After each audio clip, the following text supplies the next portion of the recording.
Hi friends, it's Molly with Soul School. Thank you so much for being here today. I have a collective reading for you guys. So this is for everybody out there regardless of zodiac sign. And it is part reading, like the cards are out here. They are images to help guide me through the channeled messages that I've been receiving. And this is actually my second take on this because the last time the words just did not come out right. They did not come out right. So we're doing this again. I want to let you guys know from the get-go, this is about what to do when you find yourself in a soul contract, soul agreement, soul arrangement, okay? A situation with a soulmate and they're not doing the work. Okay, so what it means to leave behind a soul contract, to terminate a soul contract so that you can focus on other ones that you came into this lifetime with. This is informed in part by several readings that I've done where Spirit shows me the pre-incarnation state that we're in, where we get together with our spirit guides and ancestors, guardian angels, all that stuff.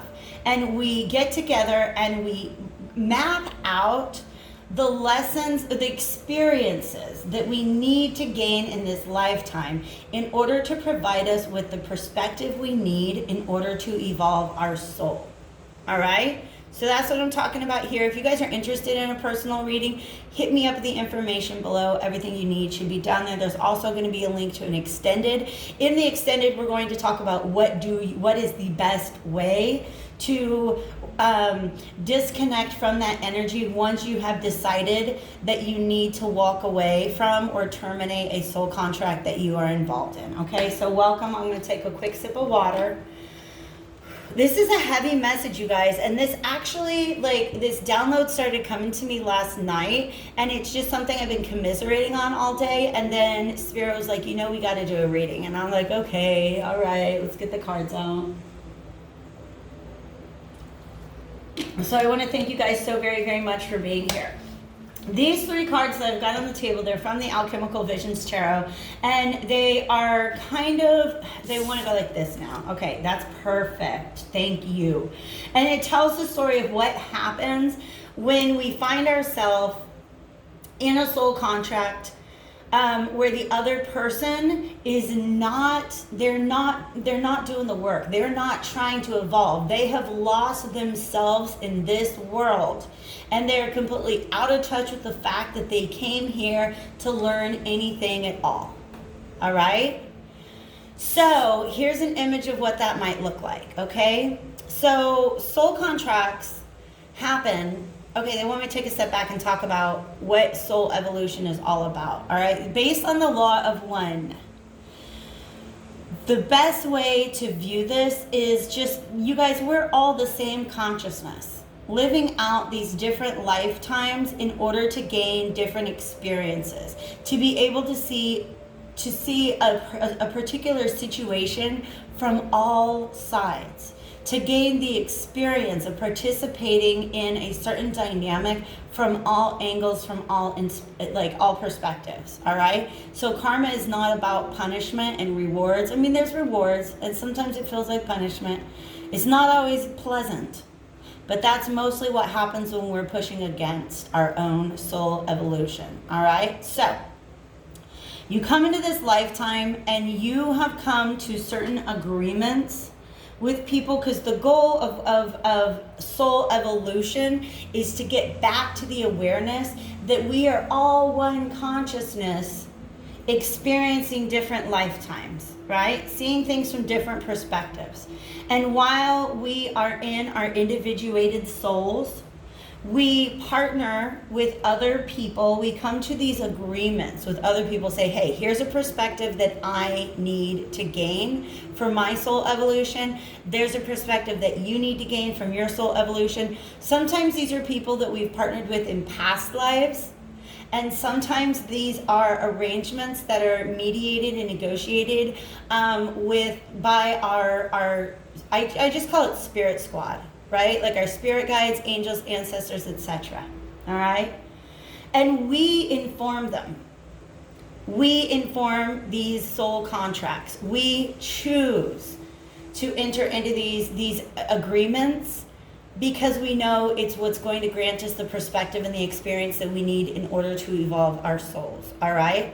The reason why I keep using the word contract, but I don't love it because they're showing me that scene in The Little Mermaid where like Ursula pulls out a contract and makes this deal with Ariel, and Ariel, first of all, she signs it without even reading it. So she kind of sort of was asking for all the crazy things that happen later. But these are our agreements that we enter into, and we're fully aware of the terms. And do understand that there is a termination clause, right? There is a clause in that agreement, if you guys want to think about it as a contract, that says, look, if so-and-so is not upholding their end of the bargain, if they're not doing the evolving, the introspection, if they're not trying to gain the perspective that we came here in this lifetime to do this for, then there's a certain point at which you can walk away. All right? And the reason why is because we never come into this lifetime with just one agreement, one arrangement, okay? We have multiple arrangements. Some of them are arrangements that we have made with ourselves, all right? And, you guys, I pulled out these 3 cards from William Shakespeare playing cards, and they weren't quite, like, they're making so much more sense to me now. Okay, let's do this. All right, thank you, Spirit, for making this clear. All right. So these are basically just like some things that we have to help us out to understand why 2 people come together in a soul contract. Because the perspective that they each need to gain is pretty similar, all right? And we can see that in this image, this 5 of Pentacles, where this person is missing a leg and this person is missing their shoes, all right? So, in other words, there's something pretty similar. They don't have all that they need, and they've decided to come together in this lifetime in order to gain that perspective and that experience to help to evolve their souls, all right? What's happening in this particular image is that, all right, let me go ahead and get the couple things that's coming through here. All right. The story that they're telling me is that the bag that she's carrying actually belongs to this guy, okay? She has agreed to carry his baggage, and he has agreed to shine the light on their path, okay? Now, once she has seen the path, she can put down his baggage, right? Because her mission is to allow this to illuminate her path. His mission is to figure out how to carry his own burden, right?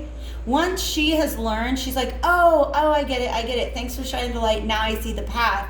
Can I go ahead and give you back your baggage?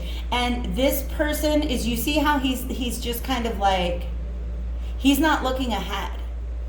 This person is not trying to gain the experience.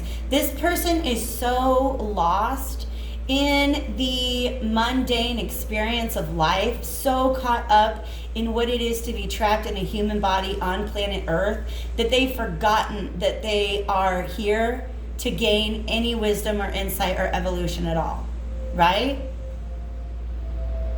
And so once she's seen the path, she needs to put this bag down. She needs to give it back to him. And so she can go find herself some shoes. That's just the metaphor that I'm getting here, all right? They came together in this moment for a reason. She's carrying the baggage, he's shining the light. But once she's got the perspective that she needs, if he's not figuring out that it's his turn to take the bag back from her, she has every right to put this down and walk away. All right? And that's something that's really hard because there's this narrative that soulmates are people that we're supposed to spend our entire lifetime with. Honey, she's not going to carry that bag. You don't want to carry that bag your whole lifetime. There's a point on your journey where carrying that bag gives you some perspective. It gives you what you need for your soul to evolve. But you can't be carrying that bag forever and ever and ever, especially if he's not even clued into the fact that at some point in time, he needs to carry his own baggage.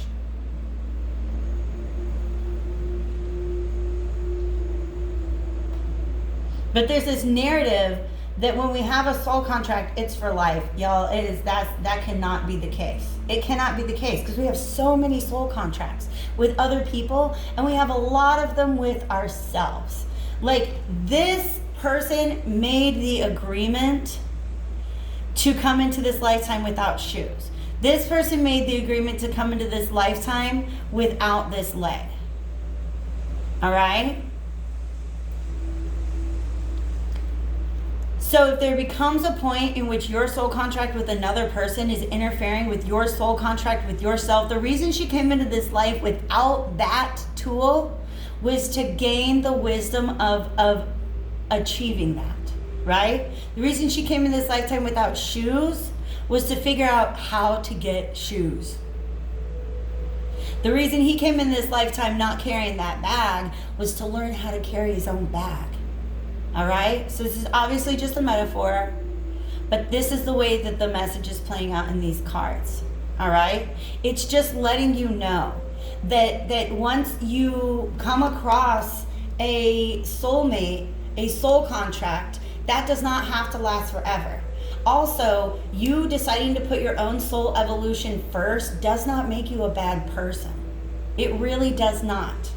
Okay? But these two people came together because there's a similar lesson that they needed to learn. And that's why we meet certain people that it seems like nothing can keep you away from them. Like, you're magnetically and energetically drawn towards one another. This is, and it's the Two of Pentacles. The Two of Pentacles is my energetic, what's the word that I want? My quantum entanglement card, okay? And, hold on. Okay, sorry about that, guys. I was getting like a ton of notifications and that was distracting me. I had to turn it off. Let's talk about quantum entanglement, okay? Two people come together because they get a soul contract, okay? They have a soul contract. They meet. Their energies entangle with one another, and then when one of them decides that it's time to walk away, like basically until that connection, that cord has been dissolved, until you have fulfilled your end of the bargain, no matter how far apart you guys are, you're still going to feel that pull to one another. All right? That's just a message that comes through in the Two of Pentacles in the tarot for me. The playing card equivalent of a Two of Pentacles is this Two of Diamonds. This message is, let me not to the marriage of true minds admit impediments. What that means is these two people who came to this agreement before they came into this lifetime, it feels like nothing is going to keep them from coming together to complete this. It's this magnetic, vibrational, energetic bond that you share with that person. When it comes time to break it, that can be it can be really, really tricky, and we're going to go into that in the extended reading. All right, just some tips and pointers on what to do once you have decided to walk away from a soul contract. Okay, but the bottom line is you can do all the evolving in the world. You can gain all the perspective that you need to from this situation. If the other person isn't, that's not on you. It's okay to walk away.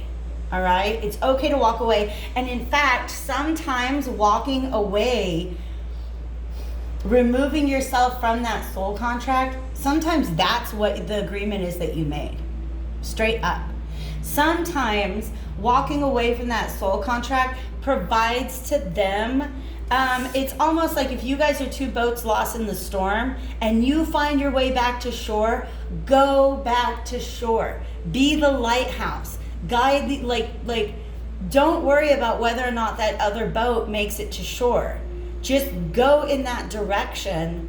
And when they do decide to look up, they'll be able to follow you. They'll have a destination. They will have seen it done.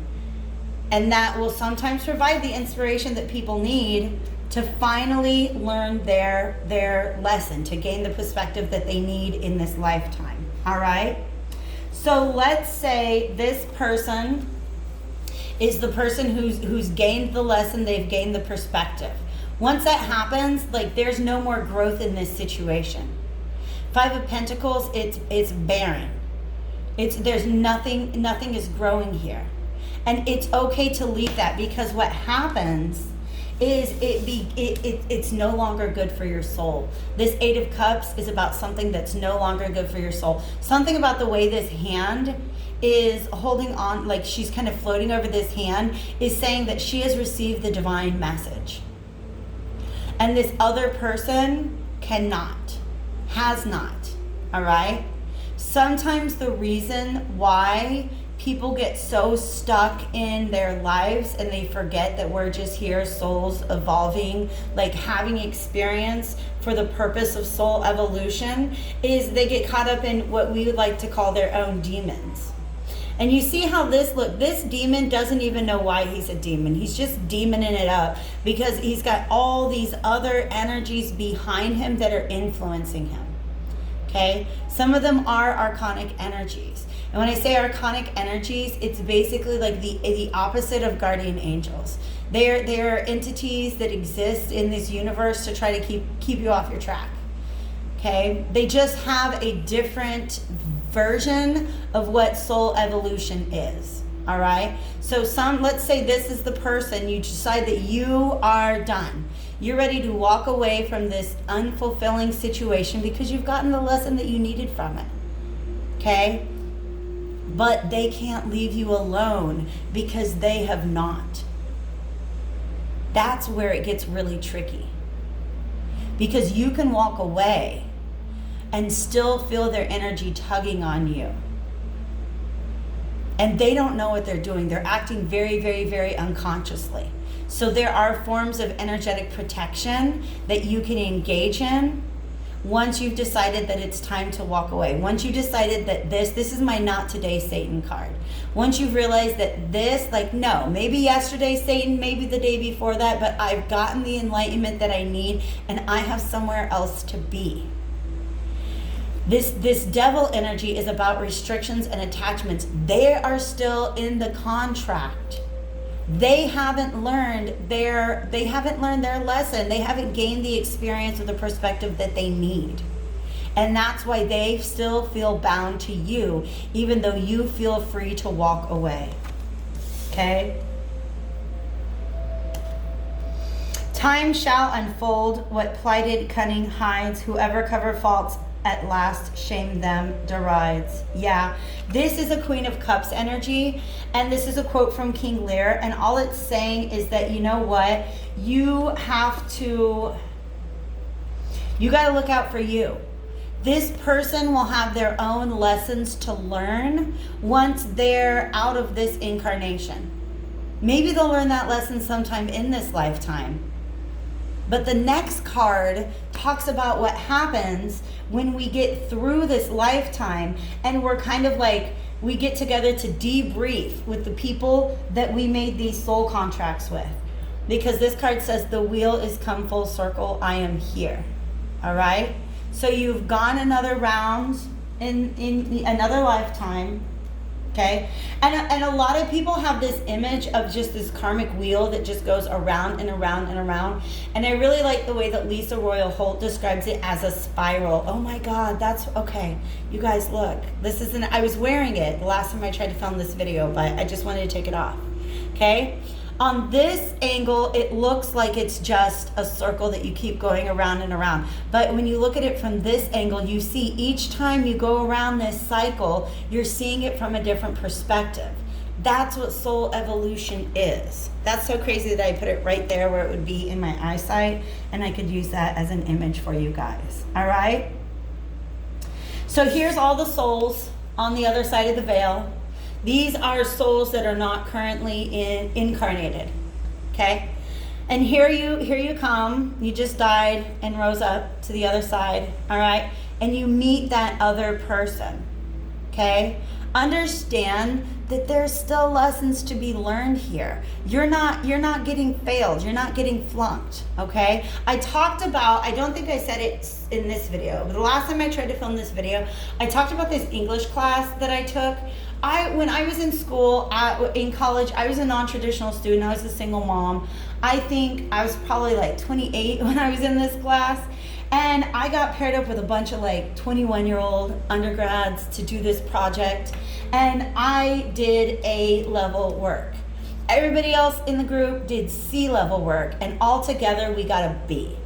And I was salty about it, all right? Spirit is saying you don't have to worry about that. The work you do is imprinted on your soul. The work that they do not do is imprinted on their soul. But the bottom line is when the wheel comes full circle and you get back to this place in between lifetimes, you both have lessons that you can learn from.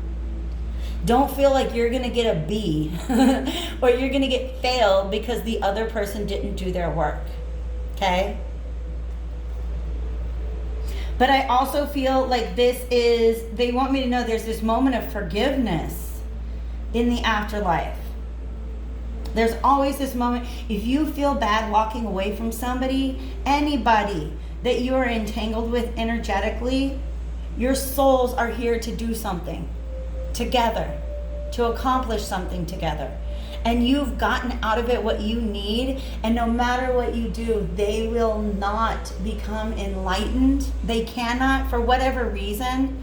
Understand that there's forgiveness. Forgiveness comes in the afterlife. This is the Six of Wands, by the way. Okay? That's a very, very, very interesting message, and I'm very, very glad that it came through. They also, when we talk about this dragon, it's about wisdom. And you see how the dragon's biting its tail? The wheel has come full circle. Okay? We learn just as much from our failures in this lifetime as we do from our successes.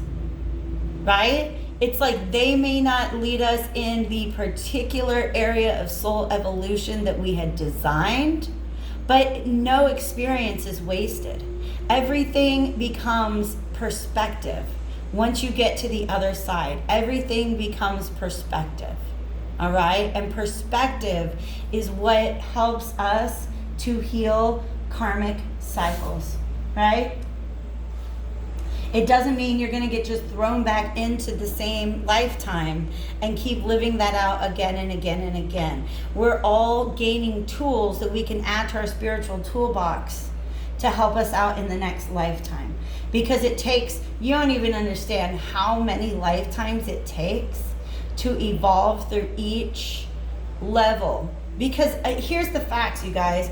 It's sometime in and past, present, and future are all illusions. I know I'm going to lose some people here, so check out the extended below if you want to. Past, present, and future is all illusions. Everything's happening in the moment, right? And there is a quote-unquote future version of yourself that is a spirit guide. There's a future version of yourself that is your higher self. And there's a future version of yourself that is already reunited with the divine. All of this is just the gathering and the collecting of experiences. And any dogma that you have been handed that tells you that you will be punished for your failures is one that I highly recommend you discard. Because our failures and our successes all give us experience that contributes to the evolution of our soul.